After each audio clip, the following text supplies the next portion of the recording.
अगर मैं आपसे कहूं कि बोले जा रहे हैं ट्रंप लेकिन फोड़ते चला जा रहा है ईरान। अरे वो ट्रंप साहब जो कि अभी कह रहे थे कि हमने अपने पायलट को बचा लिया, वो ट्रंप साहब जो कह रहे थे कि हम ईरान को तोड़ फोड़ कर बराबर कर देंगे, लेकिन रियल में कौन तोड़ फोड़ रहा है, आइए उसके बारे में चर्चा करते हैं। हाँ यार, अगर आप यहां पर देखने की कोशिश करोगे तो ट्रंप अभी ये दावा कर रहे थे कि हमने अपने जो फंसा हुआ पायलट था उसको केवल कुछ ही घंटों के अंदर ईरान से सुरक्षित बाहर निकाल लिया।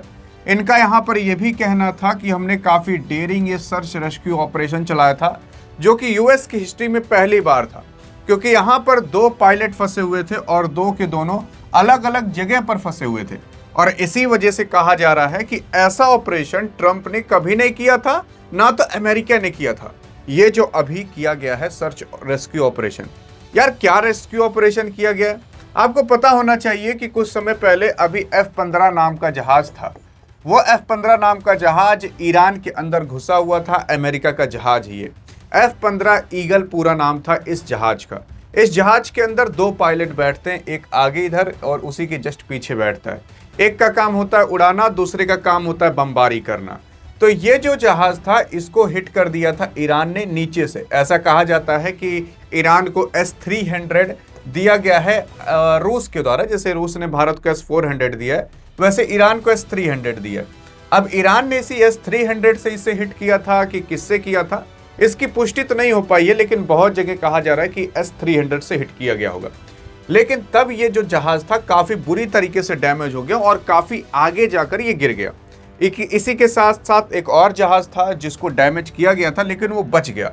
अब वो कौन सा जहाज था उसके बारे में भी आगे चर्चा करेंगे। कौन सा जहाज था, आप उसको देखकर ही हैरान हो जाओगे। देखो यार, इस जहाज को जब डैमेज किया गया तो ये काफी आगे जाकर गिरा, और जब इस जहाज में आग लग गई तो जो सीट होती है उसको इजेक्ट कर दिया जाता है और कुछ ऊपर पायलट उड़ जाता है, फिर उसके बाद पैराशूट के माध्यम से आराम से नीचे आकर लैंड कर देता है। अब ईरान को पता चल जा चुका था कि यानी कि अमेरिका का पायलट अभी इसी ईरान के ही अंदर है। तो 2 पायलट की अभी बातें की जा रही थी। अमेरिका ने कहा कि एक पायलट को हमने तुरंत बचा लिया है, फिर उसके बाद एक पायलट को बचाए जाने की अभी खबरें नहीं आ रही थी, लेकिन ट्रंप ने कुछ समय बाद कहा कि हमने उसको भी बचा लिया है। अब बचाए हैं कि नहीं बचाए हैं अभी वो तो ईरान बताएगा, आगे आप खुद जान जाओगे। लेकिन जब ऐसा होता है तो अभी संडे की दिन, मतलब जब भारत के अंदर संडे था, तो उसी रात को ट्रंप एक तो ट्वीट करते हैं कि भैया हम ईरान के अंदर मंगलवार को जो पावर प्लांट है उस दिन पावर प्लांट डे मनाएंगे, ब्रिज डे मनाएंगे, यानी कि सारे पावर प्लांट और सारे ब्रिज को हम तोड़ देंगे, उसको पूरा रैप कर देंगे, इकट्ठा कर देंगे, और उसके बाद कुछ भी नहीं रहेगा ऐसा लगेगा आपको। फिर उसके बाद ये यहाँ पर गाली उली लिखते हैं कि गाली देख सकते हो कौन सी लिखे हैं। फिर उसके बाद कहते हैं कि स्ट्रीट ऑफ हॉर्मुज खोल। फिर उसके बाद बास्टर्ड भी लिखते हैं और भी बाकी अन्य तमाम ऐसी बातें लिखते ये चले जाते हैं। तो ये सारी चीजें आपके ट्रंप किसको कहते हैं, ईरान को कहते हैं। आज तक अमेरिका की हिस्ट्री में कोई भी नहीं हुआ कोई जो ऐसी लैंग्वेज को इस्तेमाल किया हो, केवल ट्रंप को छोड़ दीजिए। अरे यार, जब वर्ल्ड वॉर सेकेंड हो रहा था ना, तब भी ऐसे कोई नेता शब्द इस्तेमाल नहीं करता है। अब सोच कर देखिए, अगर भारत के अंदर मोदी ऐसे शब्द इस्तेमाल कर ले, भाई साहब पहाड़ टूट पड़ेगा। या फिर राहुल गांधी इस्तेमाल कर ले तो भाई साहब नरक हो जाएगा। और इसी वजह से मैं आपको कह रहा हूं कि भाई साहब ऐसे शब्द इस्तेमाल करना, वो भी दुनिया के सबसे बड़ा राष्ट्रपति बनकर, ये शोभा नहीं देता है। और ये दिखाता है कि आप कितने फ्रस्ट्रेट हो चुके हैं इस युद्ध से। अब ये सोच रहे हैं कि हम पावर प्लांट और ब्रिज उड़ा देंगे, जाक उड़ा तो देखिए सही है, उसके बाद जो ईरान ठुकैया करेगा वहां खाड़ी देशों की, ये सह नहीं पाएंगे। मैंने आपको पिछले वीडियो में पूरा का पूरा डिटेल में समझा दिया था कि आखिरकार ऐसा क्यों होता है कि ट्रंप सब कुछ होने के बावजूद भी तब भी वो ईरान के अंदर कुछ क्यों नहीं कर पा रहा है। तो इसके पीछे ईरान की पूरी प्लानिंग है और इसी वजह से नहीं कर पा रहा, उसको मैंने पिछले वीडियो में एक्सप्लेन किया था। लेकिन अगर आप यहां पर देखने की कोशिश करोगे तो भाई साहब अब ईरान ने फाइनली जवाब दे दिया है। ईरान ने कहा है कि अभी जो पायलट फंसा हुआ था उस पायलट को ढूंढने के लिए अमेरिका ने सर्च रेस्क्यू ऑपरेशन चलाया था। अब जब इस ऑपरेशन के तहत अमेरिका ने ईरान के अंदर काफ़ी सारे फाइटर जेट्स, दर्जनों फाइटर जेट्स, दर्जनों हेलीकॉप्टर और दर्जनों एरोप्लेन भेजे थे। अब उन एरोप्लेन को, उन हेलीकॉप्टर को जो ईरान के लोग हैं वो नीचे से खड़े होकर बंदूक के माध्यम से, राइफल के माध्यम से या फिर तोप के माध्यम से उसको डायरेक्ट टारगेट बना रहे थे। और ऐसा कई बार हुआ कि इन लोगों ने फाइटर जेट को या हेलीकॉप्टर को निशाना बनाया और वो निशाना सटीक लग भी गया। ऐसा कहा भी जा रहा है कि कई सारे हेलीकॉप्टर ऐसे थे जो क्षतिग्रस्त हुए और उनको तुरंत ही कहीं ले जाकर लैंड करवाना पड़ा, नहीं तो वो क्रैश हो जाते।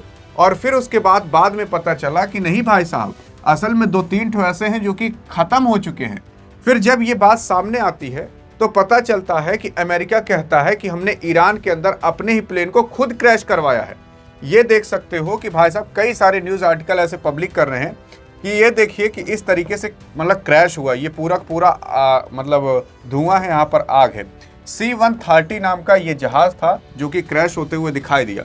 अब यहाँ पर बात ये उठती है, क्या ईरान ने इसे क्रैश कराया कि अमेरिका ने खुद इसको क्रैश करा दिया?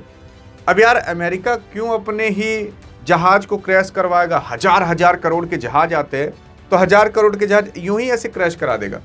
तो इसके पीछे का जब पूरी की पूरी रिसर्च करी गई, अरे तब ये पता चला कि अमेरिका की ये जो जेट या एरोप्लेन थे वो इतने ज़्यादा क्षतिग्रस्त हो चुके थे कि ये अब ईरान के बाहर जा ही नहीं पाते। और इसी की वजह से ऐसा कहा जा रहा है कि इनको यहीं पर ही क्रैश करा दिया गया। आप सोच रहे होगे क्रैश क्यों कराया गया, वैसे वहीं छोड़कर चले आते। अरे अगर वैसे वहां पर छोड़कर चले आते तो वो फाइटर जेट्स या वो एरोप्लेन ईरान पा जाता, और ईरान पा जाता तो उसको पूरा खोद बिनोद करके उसकी टेक्नोलॉजी निकाल करके वो खुद भी बना सकता था। और इसी वजह से अमेरिका ने वहां पर अपने फाइटर जेट्स या फिर जो हेलीकॉप्टर्स थे या एरोप्लेन ही जो था उसको क्रैश करा दिया। ऐसे कहा जा रहा है कि 2 से 3 ठो क्रैश कराया है, लेकिन एक की अभी पुष्टि पूरी सही सलामत हो पाई है जिसका नाम C-130 था। उसी के ही साथ साथ अगर आप देखोगे तो ये उसका मलबा भी है, और ये मलबा कई सारे न्यूज़ आर्टिकल्स पर डला है। लेकिन उससे पहले ये समझने की जरूरत है कि जब ये पूरा का पूरा कांड हो रहा था तो उस दौरान एक और फाइटर जेट था जिसका नाम A-10 था, उसको भी क्षतिग्रस्तता पहुंची थी, जिसका आप मुंह देख सकते हो थोड़ा आगे कितना डेंजर टाइप का है। तो ये जेट भी अमेरिका का, ये इसको भी थोड़ा बहुत नुकसान हुआ था। ऐसे कई सारे हेलीकॉप्टर्स थे जिसको नुकसान हुआ था। लेकिन आप अमेरिका की नीचता देखिए, जब अमेरिका वहां पर गया था सर्च रेस्क्यू ऑपरेशन कराने ना, तो वो ऊपर से जब भी देख रहा था कि यहाँ पर आदमी खड़े हैं उस पायलट को ढूंढने के लिए, तो उन आदमियों के ऊपर बम गिरा दे रहा था या तो गोलियों से भून दे रहा था। तो कई सारे लोगों को अमेरिका ने केवल एक पायलट के लिए वहां मार दिया। अब आप सोच रहे होंगे कि यार पायलट को अगर ईरान पा जाता तो क्या बुरा हाल करता। आप ये भी तो सोच कर देखिए कि कितने लोगों को अमेरिका मार रहा है, तब उसको तड़प महसूस नहीं होती होगी। इतने लोगों को अमेरिका ने मारा होगा ना, मैं आपको बता रहा हूँ, गिनती नहीं है इस युद्ध के अंदर। ये केवल बताए जाते हैं कि 1100 लोग मार उठे हैं। अरे 1100 नहीं, 11,000 से भी ज्यादा होंगे, केवल गिनती नहीं होती है।